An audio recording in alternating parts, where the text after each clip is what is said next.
That's the engine out of the Mr. Jones W-31.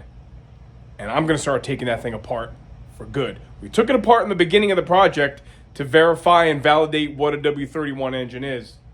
But this time, we're taking it apart, and it's not going to go back together looking like this. It's going to go back together the right way. You know what happens in the wintertime? You get sidetracked. You start getting in a little bit of a funk. I know what happens to a lot of people. I am no different, and I get a little case of that F-its, you know what I mean? But all the videos are cool that we do on the other cars and stuff. That's great. But I am my happiest when I am building and restoring and, you know, turning wrenches. So, a little self-indulgence here. I'm going to take this bad boy apart. Let's talk about what this W-31 engine is and why it's a big deal, because we're not going to see it looking like this anymore. So 68 to 72 Oldsmobile 350 blocks will have a casting number. We've gone over this many different times, but for those that are just tuning in or just finding the W-31 Mr. Jones project, here we go. 395558 with a 2 is a casting number for a 68 to 72 350. When you get into numbers matching, you get into this pad down here. And it's the pad that is immediately beneath the driver's side cylinder head. It's where the battery cable ground bolts to, and it's a machined pad. And it's important to look for this pad if you are attempting to authenticate or verify a car as numbers matching or not. When you see these striated kind of zebra marks in that pad, I'm trying to keep the light off of it, but to show you the highs and the lows, that's evidence of the machining process at the factory. And then the number is stamped after that. If you see this pad is totally smooth, that means it's been remachined and restamped. That's not a good thing. The number will read as follows. It's going to start with a 3. Let me get a little pointer here. 3 because Oldsmobile is the third lineup in the division of GM. 1 Chevy, 2 Pontiac, 3 Oldsmobile. The next digit will be the year. In this case, 9 for 69. M, the only letter in this VIN breakdown, stands for Lansing, Michigan. Got to have a Lansing, Michigan car if you're talking about a W car. So those first 3 characters check. It's a Oldsmobile 3. It's a 69 9. It's a Lansing, Michigan built car M. The last 6 will be of the VIN number of the particular car you are referring to. Mr. Jones happens to have a wonderfully convenient 007 is the last 3 of the last 6. This block is original to the Mr. Jones car. 03D is the production date on the cowl tag. 4th week of March. That's when the car started becoming an actual fuselage of a car. Can have part numbers dated after that. That will, of course, not conform to the formula. You can have part numbers that will kind of sort of predate the build date of the car. And that's all good. Because once we have a block casting number that checks, and we have a VIN number that checks, and we may suspect, that might have been restamped, right?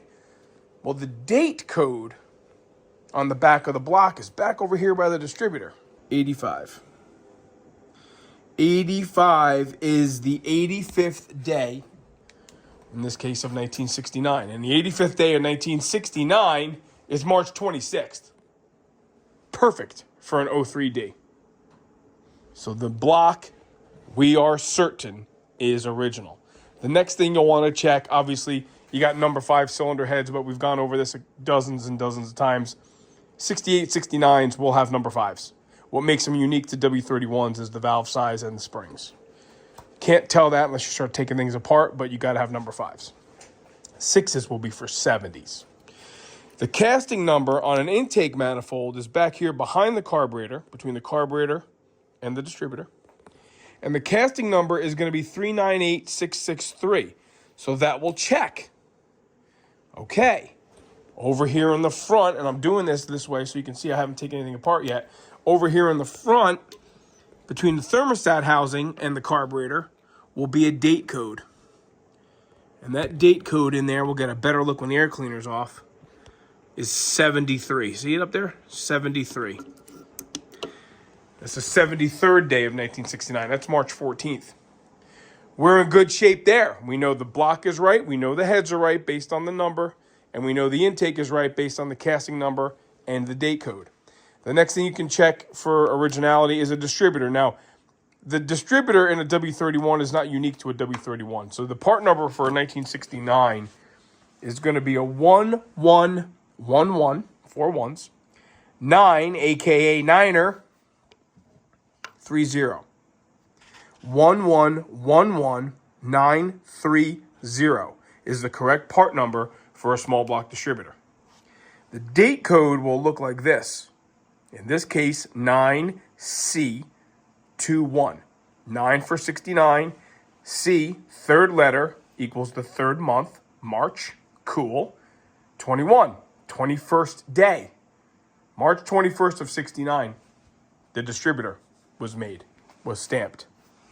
We're good to go.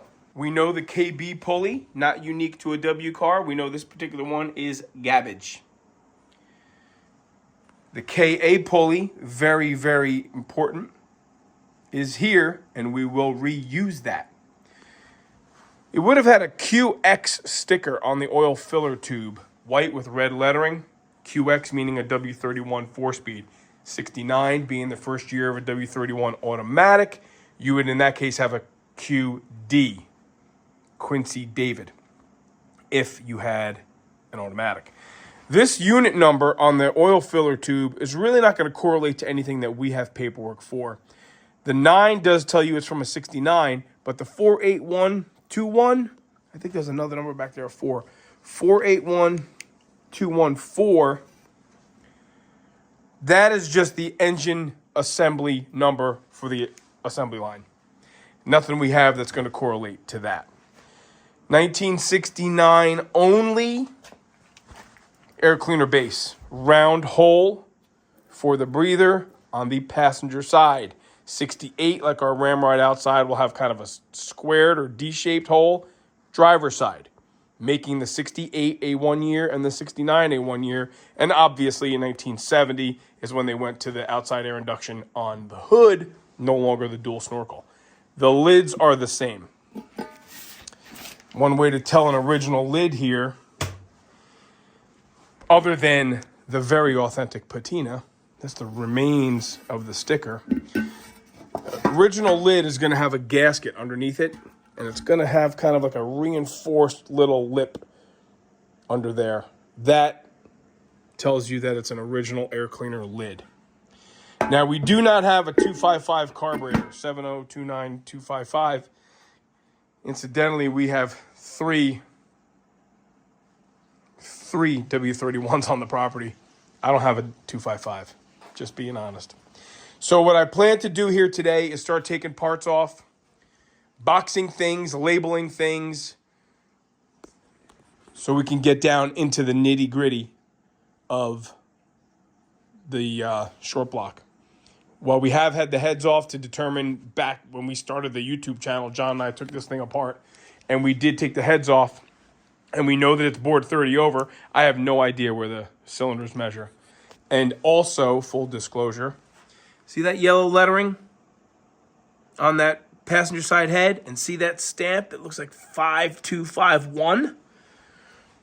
Along with this little glued on indicator on the back of the passenger side head. This passenger side head is not original to the car. It is a remanufactured cylinder head. Oh, one more thing. On a W-31, or a small block with air, but in this case, you'll have a 3-line fuel pump. In and an out and a vent. Gotta have that.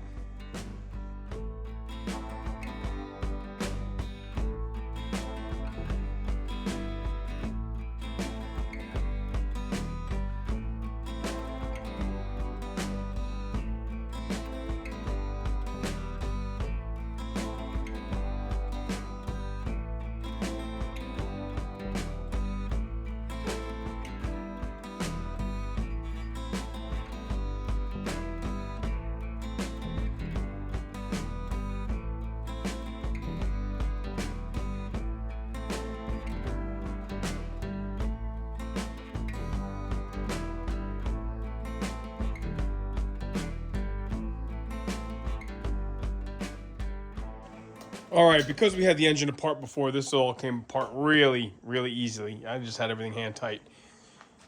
Boxing parts as I go, so I know I have the rockers and the bridges, all in one bag. They're not really cylinder specific. When we do get into some cylinder specific stuff, as if you decide you want to try to reuse the cam, you really, really, really need to make sure that the lifters line up with the cam lobes. That's old school stuff. I mean, everybody knows all that. We don't need to get into all those things. Here's something that I am trying to pay attention to, because everything has a story to tell, right? And you only have one time to really... I'm just holding the push rod tight against the head as a guide, and I'm just spinning it to see if I see any run out. A bent push rod is going to tell you whether you have a valve train problem or not. All these push rods seem to be spinning pretty straight, except this one. This one's got a big wobble to it. I'm going to show you over here. What you can do is just take your push rod that you suspect is bent, put it on something flat. Can you see that? So when we take this thing apart, let's pay attention to what we might see in there. All right?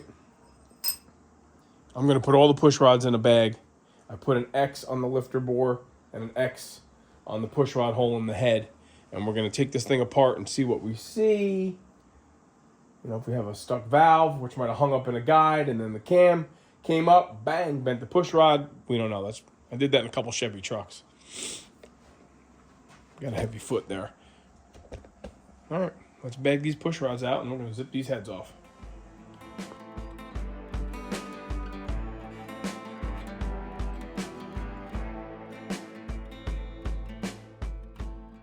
I'm saying to myself, did I mention the harmonic balancer a few minutes ago? Maybe I didn't. I know I was talking about the 255 carburetors and the fuel pumps and stuff. This is extremely important. This harmonic balancer is W-31 only. Okay? I'm going to get a tape measure and show you something. 68, 69, and 70. Only years for a W-31. You will not see this in a Rally 350. You will not see this in a regular L74 350. 1 7/8. And it's got to have a step in it. The later model, the harmonic balancers almost look like a Chevy. They don't have this detent in there. This is W-31 only. Gotta have that. If I didn't mention it, I'm mentioning it now. There we go. There we have it. 30 over pistons, flat tops. That's what's in here. So we know this engine's been apart. We know this water pump is not original. It's a much later model part number on that water pump. I have not had this oil pan off. This is when we're going to start getting into uncharted territory. A couple things make me a tad nervous. That freeze plug is popped out a bit. There's one missing on the other side. That would be a real stinking bummer if there is a problem with this block. We're going to take it apart. We're going to clean it up. And we might get over to Mike's for some jet washing and investigate to confirm there's no crack.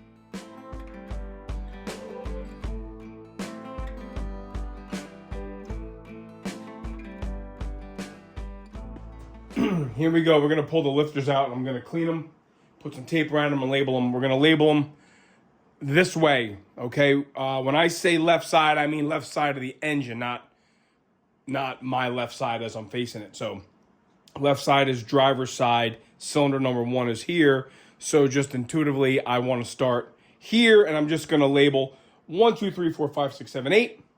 And then we'll come over to the passenger side, the even side, and we're going to start from the front, do the same thing, 9 through 16. I'll put a little piece of tape around each one of those, stick them all in a bag. I'm not saying we're going to reuse this cam or these lifters, but the good news is here, even though this chain is obscenely stretched, look how nice and easy the Mr. Jones motor turns over.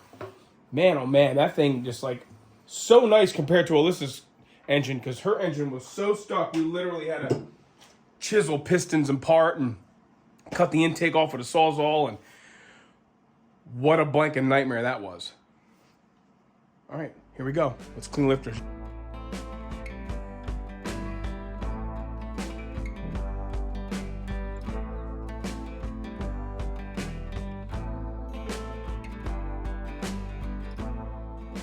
Okay, success. That was really, really more tedious than anything. The lifters, obviously with this engine having been rebuilt somewhere in its life, the lifters look pretty good. So this is the cam eccentric that goes on the end of the cam shaft for the fuel pump. For those who don't know, you know the deal, guys. Anybody has any questions, you can ask. There's a lot more authoritative folk out there that really concentrate on the D and the I and the Y. I'm just doing my thing here. Gonna bag parts as I go. I want to bring you back when I pull out the camshaft because we know it's a 194 cam. And that's cool to see. Check this out. Can you see the slop in that? Look at this. Doinky, doinky, doink. That is smoked. Well, all right, almost the Jones like to rev it up. Let's pull this cam gear off of here. Because that's, ooh, the cam wants to come out already. We don't want to do that just yet. There it is. Cam gear, smoke chain. Okay. Here comes the cam. I just put a big bolt in there.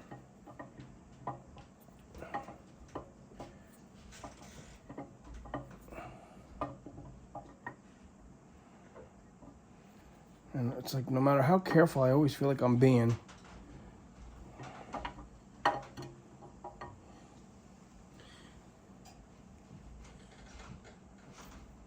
Love it. 194.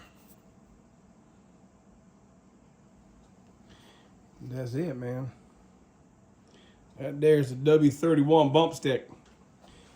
Okay, wipe this down. Now, we are now entering uncharted territory. We have never had the oil pan off. We've never had a look at the underside of the lower end of the motor. We've only ever taken it apart to identify what it was back 3 years ago. So, but I want you guys to listen to something here. About to take the oil pan off. Yes, this engine spins over freely. Can you listen?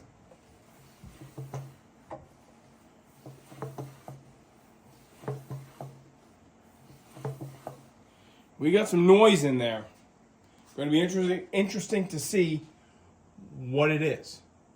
Slight concern with respect to these freeze plugs.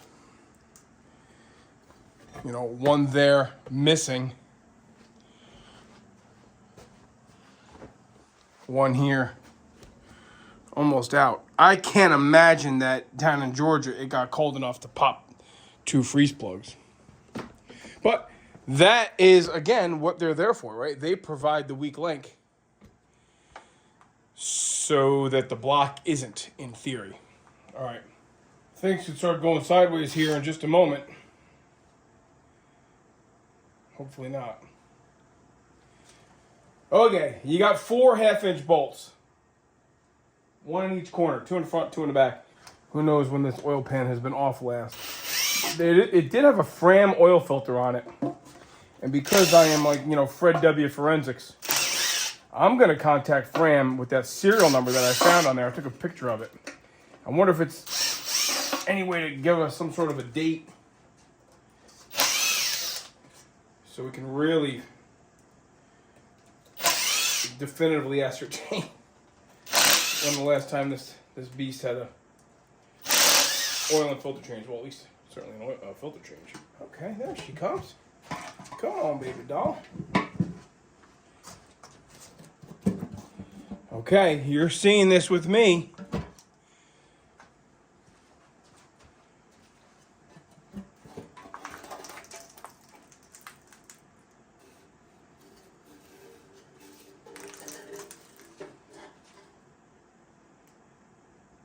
Don't look bad, there's no chunks in the pan.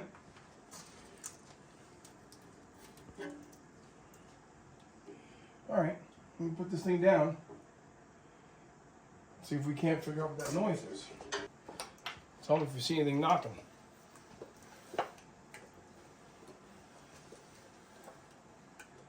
Something's... Yeah, we just have a series of wiped out rod bearings. Well, what do I know? I know that there's some retainers for the oil pump drive in the screen. That is loose. I know that connecting rod labeled number 4 is in effect number 7. And it appears as though no other connecting rods are punched with numbers on them. It also appears that, let's turn this over one more time, that rod number 4 does not have the original 12-point style nuts. So something happened to rod number 4 in the original configuration here, it appears. But let's pull the oil pump off, start pulling pistons and rods out, and see what the heck we have to work with.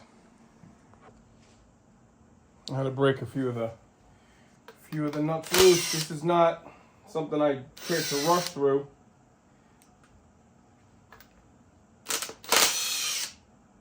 I have labeled the rod caps where they came from, which direction they're in, etc.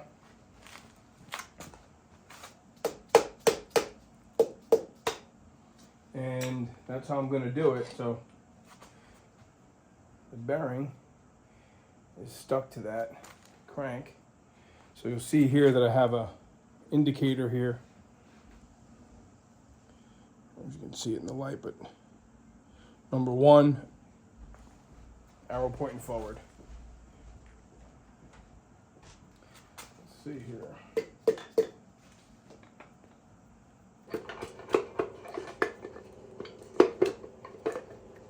That's one piston out.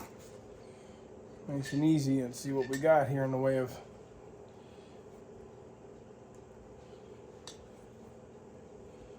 you see that? No broken rings. I'll show you guys here in a little bit why I'm not a big fan of these will it run videos that people put out there. Some of them are fun for entertainment purposes, but I'm going to show you guys shortly why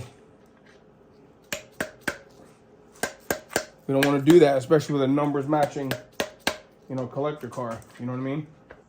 All right, so after a couple hours, we got in part. Now, you don't want to lay it crank flat. You want to stand it up nice and on the flywheel end. And that there is a stripped block. Let me clean up some stuff here, and we'll have a little mini tutorial. But suffice it to say, this engine has been rebuilt, and this engine is in need of a rebuild. There it is, all apart. The block is completely disassembled. It's got an oil filler tube in it, and it still has the cam bearings in there. We know this block is bored 30 over, and we know this block has a story to tell. I'm going to tell you why I'm not a huge fan of these, you know, will it run type videos. I mean, they have their time and their place, evidently, certainly for entertainment purposes. I guess for a baseline of resources also, but with an engine that is numbers matching and in a special car that is the Mr. Jones car, I'm going to show you why I'm not a huge fan of the will it run. Did this engine turn over fine with a breaker bar on it? 0 issues. Turned over fine. It was not seized in the least. Look at some of these rod bearings. Look at that. This is cylinder number 8. Literal gouges, chunks out of that thing. Look at port number 7. Look at that. So obviously what I've done is label where all the rod bearings came out. These rod bearings are standard. They have not been, the crank has not been cut. You can even see where it says on the back of the bearing, STD. That means standard in this world. It doesn't mean what some other people may think it means. Okay. This engine's telling me a story, and it goes something like this. We got a bent push rod, cylinder number 7 exhaust. Number 7 connecting rod. is different. See how it's cupped like that? These are all flat. And that connecting rod has different rod cap nuts than the original style ones. And it's punched number 4, where the other ones are not punched at all. Flat top 30 over pistons. We also know that this cylinder head has been remanufactured. The good news is it's been remanufactured. The bad news is it's not original. That passenger side cylinder head has a 168 date code, which correlates to a June 17th. We know that does not work for a 4th week of March build. So there you have it, okay? The engine's apart. We're gonna close this video out with looking at this pile of stuff. The next thing you'll see with respect to Mr. Jones is this will probably be degreased and magnafluxed. So before we go any further with this block, while it would be a heartbreaker to lose it because it's got the VIN on it, before we go any further with this block, we are going to clean it and we are going to check it for cracks. And then we'll reevaluate what we're going to do and how well we're going to build it. All right, thanks for watching. This car's coming out today. The convertible's coming back in here tonight because we got a lot of work we're going to do on that car before the spring. All right, see you next time.